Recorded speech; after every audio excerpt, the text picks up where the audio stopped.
नमस्कार, मैं धर्मेंद्र कुमार। प्रगति क्लासेस के YouTube चैनल में सभी का बहुत बहुत स्वागत। चर्चा करेंगे प्रगति परीक्षा सफलता सरलता से। पटवारी के लिए ये टेस्ट सीरीज है, जो कि टेस्ट सीरीज क्रमांक 3। तो देखिए, इसमें सबसे महत्वपूर्ण प्रश्न मैंने इंक्लूड किए हैं, जो कि एग्जाम में आने की काफी संभावना है। और इसमें व्याख्या जो है उसके अंतर्गत एक क्वेश्चन का क्राइटेरिया बनता है, जिससे कि काफी महत्वपूर्ण प्रश्न एग्जाम के अंडर कवर हो जाएगा। तो देख लेते हैं, यूनिट ट्रिक के माध्यम से ये टेस्ट सीरीज है पटवारी परीक्षा के लिए। पहला प्रश्न है, प्रोफेसर सतीश धवन अंतरिक्ष केंद्र कहां पर है? तो प्रोफेसर सतीश धवन अंतरिक्ष केंद्र आंध्र प्रदेश में है। आंध्र प्रदेश में प्रोफेसर सतीश धवन अंतरिक्ष केंद्र है। यह है सतीश धवन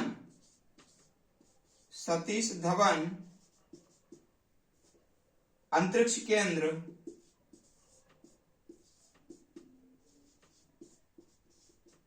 का जो पहले नाम था वो श्रीहरिकोटा था। श्रीहरिकोटा।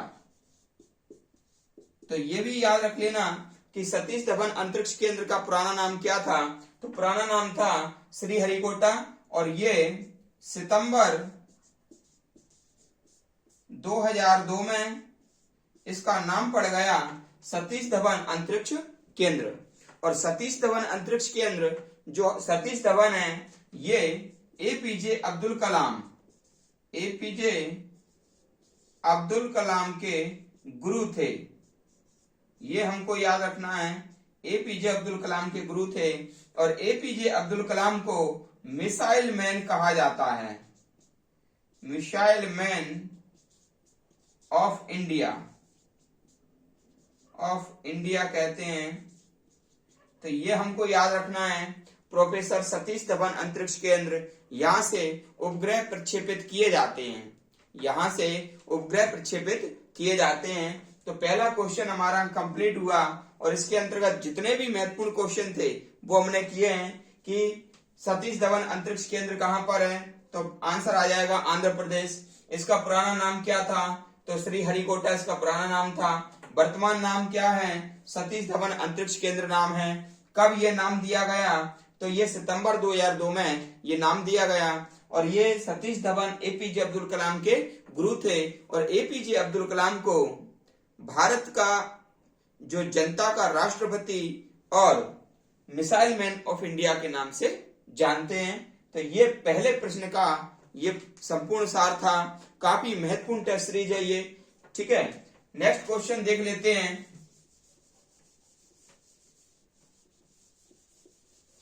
तो अगला हमारा प्रश्न है, इसरो के वर्तमान अध्यक्ष कौन हैं? ठीक है, तो एस सोमनाथ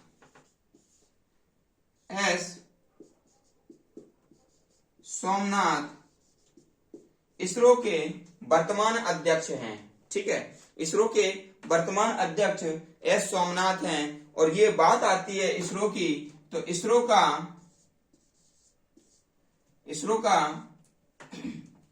आप फुल फॉर्म याद कर लेना, इंडियन स्पेस रिसर्च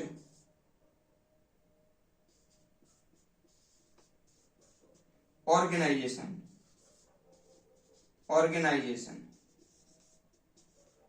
ठीक है, तो ये याद कर लेना। फिर आपको याद करना है इसकी जो स्थापना वह 15 अगस्त 1969 में हुई थी। ठीक है, स्थापना 15 अगस्त 1969 में की थी। और इसके पहले अध्यक्ष थे विक्रम साराभाई। प्रथम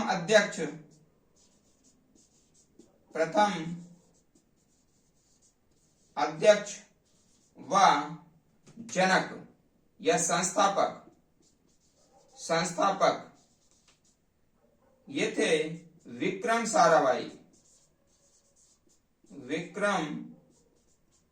साराभाई।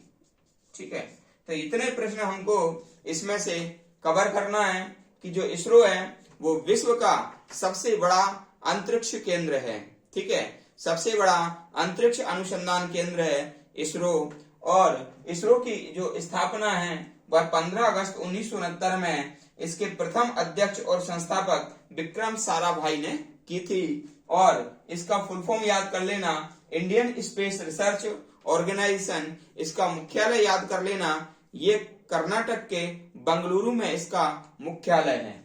ठीक है, तो यहां पर याद कर लेना मुख्यालय बेंगलुरु। ठीक है, इसके वर्तमान अध्यक्ष एस सोमनाथन। ठीक है, क्वेश्चन नंबर 2 हमारा कंप्लीट हुआ। देख लेते हैं क्वेश्चन नंबर 3। काफी महत्वपूर्ण प्रश्न है और ये काफी इंपोर्टेंट है। ये प्रगति परीक्षा सफलता सरलता से, ये पटवारी परीक्षा के अंतर्गत और भी जो सहायक आपके एग्जाम रहेंगे, जैसे कि वन रक्षक है, पुलिस है और एमपीपीएससी है ना, आबकारी आरक्षक, सभी के लिए ये इंटीग्रेटेड टेस्ट सीरीज है जो कि रेगुलर आती है। ठीक है, काफी महत्वपूर्ण है, बहुत मेहनत के बाद बनती है, तो इसका आप संपूर्ण लाभ लें। प्रश्न क्रमांक 3 देख लीजिएगा, विक्रम साराभाई अंतरिक्ष केंद्र। ठीक है, तो विक्रम साराभाई अंतरिक्ष केंद्र कहां पर है, यह प्रश्न एसएससी में एक बार पूछ लिया था, तो याद कर लेना विक्रम साराभाई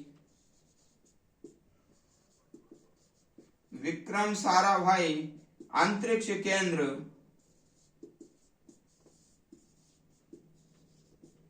ये तिरुअनंतपुरम में है। तिरुअनंतपुरम याद रख लेना, तिरुअनंतपुरम केरल में है। ठीक है ना, और यहां से रॉकेट का प्रक्षेपण केरल के थुम्बा से किया जाता है। तो याद रख लेना साथ में कि केरल के थुम्बा से रॉकेट का प्रक्षेपण होता है, रॉकेट छोड़े जाते हैं, रॉकेट का प्रक्षेपण होता है। ठीक है, तो याद रख लेना विक्रम साराभाई अंतरिक्ष केंद्र कहां पर है, ये विक्रम साराभाई अंतरिक्ष केंद्र तिरुअनंतपुरम में है। तो याद रख लेना वी पे छोटी यू की मात्रा और ती पे भी छोटी की मात्रा, तो याद हो जाएगा विक्रम साराभाई तिरुअनंतपुरम केरल, और केरल के थुम्बा से रॉकेट छोड़े जाते हैं। ठीक है, ये ध्यान रख लेना। ठीक है, आगे बढ़ते हैं प्रश्न नंबर 4 को देख लेते हैं। तो प्रश्न नंबर 4 है आपका, भारत में आणविक रिएक्टर के जन्मदाता। ठीक है, तो भारत में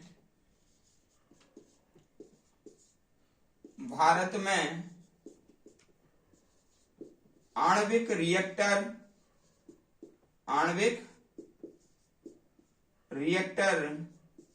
या परमाणु ऊर्जा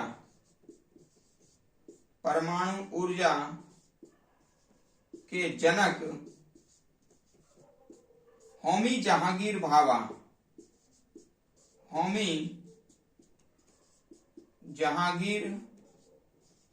को कहते हैं। ठीक है ना, ये आप प्रश्न याद कर लेना, एमपीपीएससी में इस तरह का प्रश्न पूछ लिया गया है ये प्रश्न। तो याद कर लेना कि भारत में आणविक रिएक्टर या परमाणु ऊर्जा के जनक होमी जहांगीर भाभा को कहा जाता है। ठीक है, नेक्स्ट प्रश्न देख लेते हैं, प्रश्न क्रमांक 5। तो प्रश्न क्रमांक 5 जो है, प्रश्न क्रमांक 5 है अंतरराष्ट्रीय रेड क्रॉस का मुख्यालय कहां पर है। ठीक है, तो अंतरराष्ट्रीय जो रेड क्रॉस का मुख्यालय है वो है स्विट्जरलैंड के जेनेवा में। ठीक है, प्रश्न नंबर 5 देख लेते हैं। ठीक है, रेड क्रॉस का मुख्यालय जेनेवा, स्विट्जरलैंड।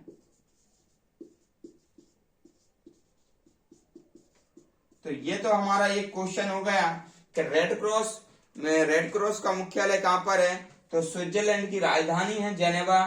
ठीक है ना, तो जेनेवा में रेड क्रॉस की क्या है भाई, मुख्यालय है। ठीक है, फिर सवाल उठता है कि अंतरराष्ट्रीय रेड क्रॉस दिवस कब मनाते हैं। तो ठीक है, ये 8 8 मई को अंतरराष्ट्रीय रेड क्रॉस दिवस मनाते हैं। ठीक है, अंतरराष्ट्रीय रेड क्रॉस दिवस को मनाते हैं 8 मई को मनाते हैं। इसलिए मनाते हैं क्योंकि 8 मई 1828 में हेनरी ड्यूनेंट का जन्म हुआ था। ड्यूनेंट का जन्म हुआ था। ठीक है, और हेनरी ड्यूनेंट ने रेड क्रॉस सोसाइटी की स्थापना की थी। ठीक है, इनने क्या की थी? रेड क्रॉस सोसाइटी की स्थापना, रेड क्रॉस सोसाइटी की स्थापना की थी, ये याद रखना है। और ये स्थापना कब की थी? ये स्थापना की थी 8 मई 1863 में। कब की थी? 8 मई 1863 में इन्होंने, हेनरी ड्यूनेंट ने रेड क्रॉस सोसाइटी की स्थापना की थी। ठीक है, फिर इसमें आगे बढ़ेंगे, इसको याद कर लेना। 8 में से 5 जाएंगे, कितने बचेंगे? 3। ठीक है, तो ये यूनिक ट्रिक आप याद रख लेना। 8 में से 5 जाएंगे तो 3 बचेंगे, तो आंसर आपका आ जाएगा 63। 1863 में हेनरी ड्यूनेंट ने रेड क्रॉस सोसाइटी की स्थापना की थी। तो रेड क्रॉस सोसाइटी क्या काम करती है?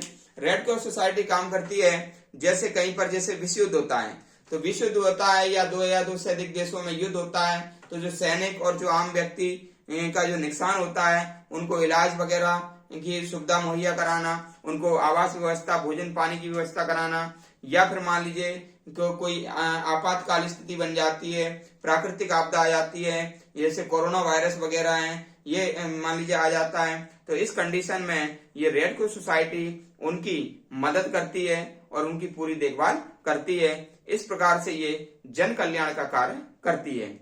और ये जो रेड क्रॉस सोसाइटी है, इसकी स्थापना हेनरी ड्यूनेंट ने 5 मई 1863 में की थी। काफी अच्छा काम था ये, तो इसलिए हेनरी ड्यूनेंट को सबसे पहले 1901 में नोबेल का शांति का नोबेल पुरस्कार दिया गया था। तो ये भी हमको याद रखना है।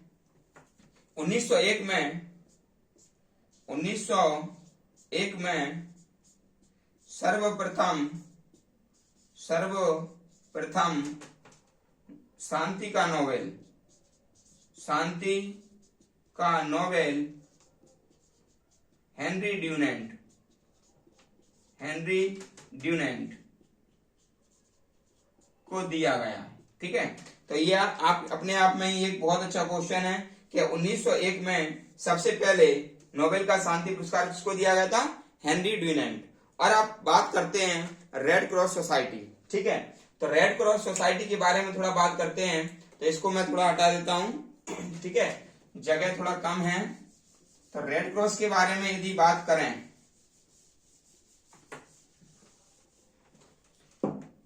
ये जो रेड क्रॉस सोसाइटी है,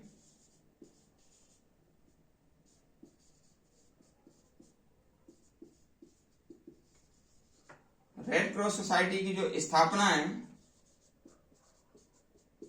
यह 8 मई 1863 में स्थापित किया गया।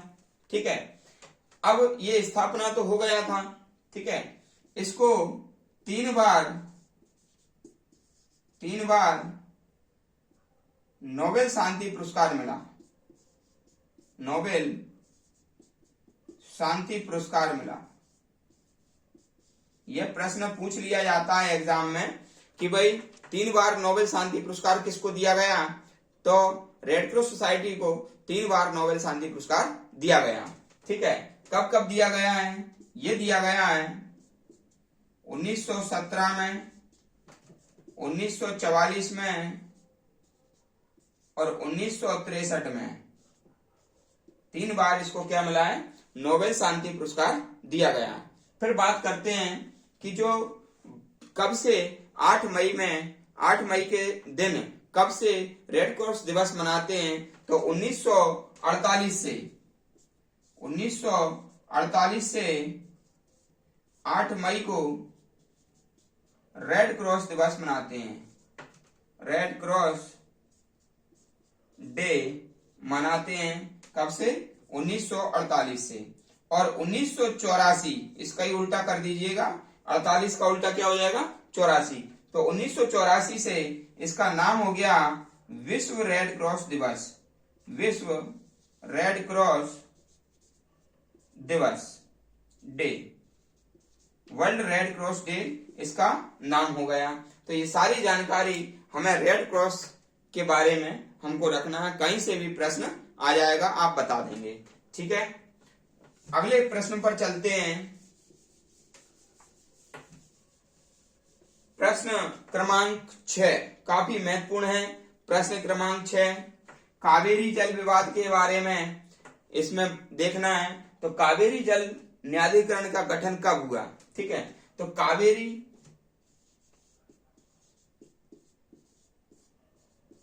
जल न्यायाधिकरण ये 2 जून 1990 में कावेरी जल न्यायाधिकरण का गठन हुआ। क्या होता है? ये जो न्यायाधिकरण है इसको ट्रिब्यूनल बोलते हैं। ठीक है, और ये फैसला सुनाता है। तो ये ट्रिब्यूनल जो है ना वो गठित हुआ। वो गठित क्या हुआ? क्योंकि कावेरी जो नदी है, ठीक है, कावेरी नदी सदा नीरा है। सदा नीरा यानी कि इसमें वर्ष भर पानी रहता है। इसमें वर्ष भर पानी रहता है और ये कर्नाटक के, ठीक है, ब्रह्मगिरी से ये निकलती है। ठीक है, कर्नाटक के ब्रह्मगिरी से निकलती है और ये 2 राज्यों में, ये 2 राज्य यानी कि कर्नाटक, तमिलनाडु में ये प्रभावित होती है। और एक केंद्र शासित प्रदेश है पुदुचेरी। तो ये 2 राज्य और एक केंद्र शासित प्रदेश में क्या होती है? प्रभावित होती है। लेकिन कावेरी जल जो विवाद है, कावेरी जल विवाद 3 राज्यों में है। इसमें केरल भी आ जाता है। यानी कि कावेरी जल विवाद जो है ना वो विवाद 4 में है। कावेरी जल विवाद कितने में है? 4 में है। एक तो केरल में है, दूसरा कर्नाटक, तीसरा तमिलनाडु और चौथा पुदुचेरी। इन 4 में कावेरी जल विवाद चल रहा है। अगर लेकिन क्वेश्चन आ जाए कि मुख्य रूप में किससे चल रहा है विवाद, तो मुख्य रूप में चल रहा है कर्नाटक और तमिलनाडु। यानी कि याद रख लेना तक, यानी कि तमिलनाडु और कर्नाटक में मुख्य विवाद है। मुख्य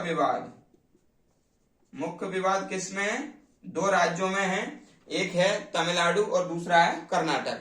लेकिन 2 और कौन शामिल हैं? केरल और पुदुचेरी।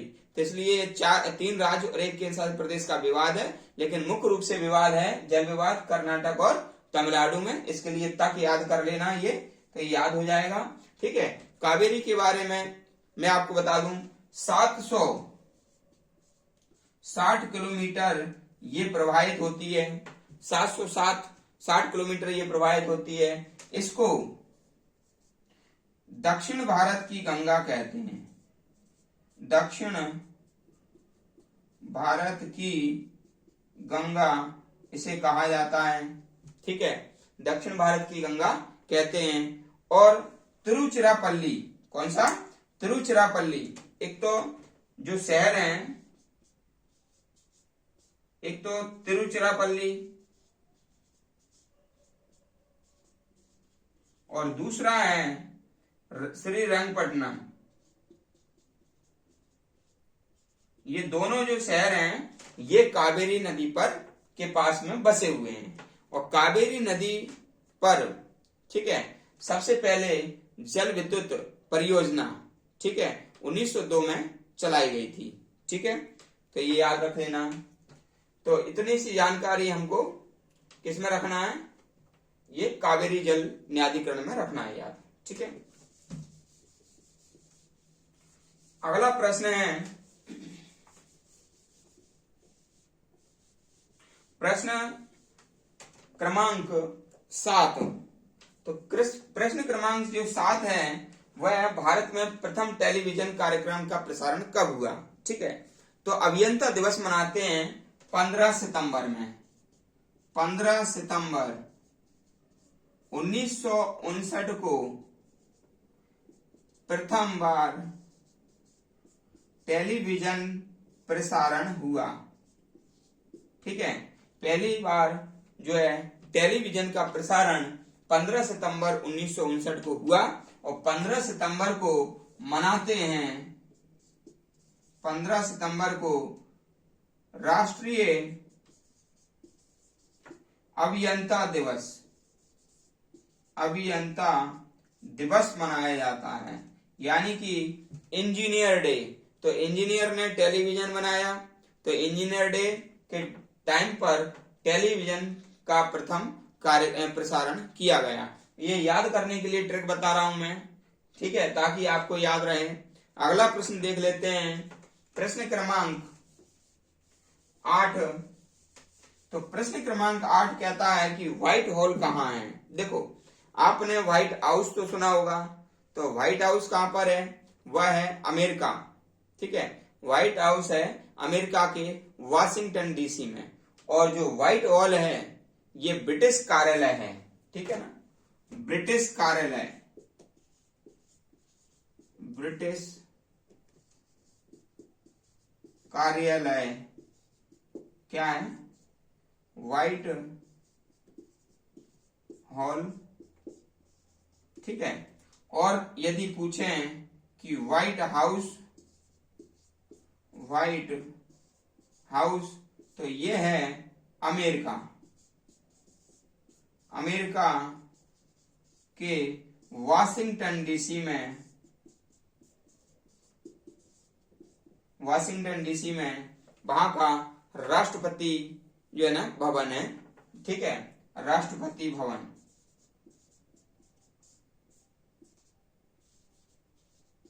ये व्हाइट हाउस है। तो दोनों चीजें याद रख लेना। व्हाइट हाउस तो सभी को पता है, ठीक है, व्हाइट हॉल जो है ना ब्रिटिश कार्यालय है। अगला प्रश्न है प्रश्न क्रमांक 9। वन महोत्सव की शुरुआत किसने की थी। ठीक है, तो वन महोत्सव की शुरुआत की थी के.एम. मुंशी ने। ठीक है, तो के.एम. मुंशी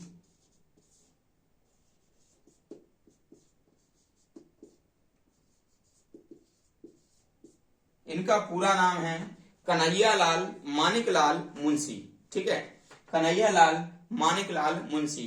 तो इन्होंने 1950 में वन महोत्सव की शुरुआत की, पर्यावरण जागरूकता से संबंधित है। प्रश्न आता है कि वन सप्ताह कब मनाते हैं। तो वन सप्ताह होता है 1 से 7 जुलाई को वन सप्ताह मनाते हैं। और इसको याद करने की यूनिक ट्रिक बता देता हूं कि वन यानी कि 1 और सप्ताह में कितने दिन होते हैं, 7। तो 1 से 7 जुलाई, क्योंकि 7वां जो महीना होता है वो जुलाई का होता है। ठीक है, तो 1 से 7 जुलाई को वन सप्ताह मनाते हैं। ठीक है, ये यूनिक ट्रिक है, ये यूनिक ट्रिक है कि वन सप्ताह कब मनाते हैं। तो वन यानी कि 1, सप्ताह में 7 दिन होते हैं और 7वां महीना होता है जुलाई। तो 1 से 7 जुलाई को वन सप्ताह मनाते हैं, यानी कि जुलाई का प्रथम माह, जुलाई का प्रथम सप्ताह, जुलाई माह का प्रथम सप्ताह को वन सप्ताह मनाया जाता है। ठीक है, याद रख लेना। अगला प्रश्न, प्रश्न क्रमांक 10, ये आखिरी प्रश्न है और टेस्ट सीरीज कंप्लीट हो जाएगी इसी के साथ। और काफी महत्वपूर्ण क्वेश्चन मैंने इसमें बताए हैं। संयुक्त राष्ट्र संघ का मुख्यालय कहां पर है। तो संयुक्त राष्ट्र संघ को कहते हैं यूएनओ, और यूएनओ की जो स्थापना हुई थी 24 अक्टूबर 1945 में हुई थी, और इसका जो मुख्यालय है वो न्यूयॉर्क है, न्यूयॉर्क के मैनहट्टम में हैं, ठीक है। और ये जो है ना यूएनओ में 5 स्थायी सदस्य देश और 10 अस्थायी सदस्य देश होते हैं। और यूएनओ के अंतर्गत एक अंतर्राष्ट्रीय न्यायालय है और अंतर्राष्ट्रीय न्यायालय का जो मुख्यालय होता है वह होता है नीदरलैंड की राजधानी हैग में, ठीक है। तो ये भी याद रख लेना। और ये हमारा जो आज का टेस्ट सीरीज था, प्रगति परीक्षा सफलता सरलता से पटवारी परीक्षा टेस्ट सीरीज क्रमांक 3 कंप्लीट हुआ। आपको कैसा लगा आज आप मान लीजिए कमेंट्स करके इसको बताइए और वीडियो को अधिक से अधिक शेयर करें ताकि सभी तक पहुंच पाए, ठीक है। इसी के साथ सभी का बहुत बहुत धन्यवाद।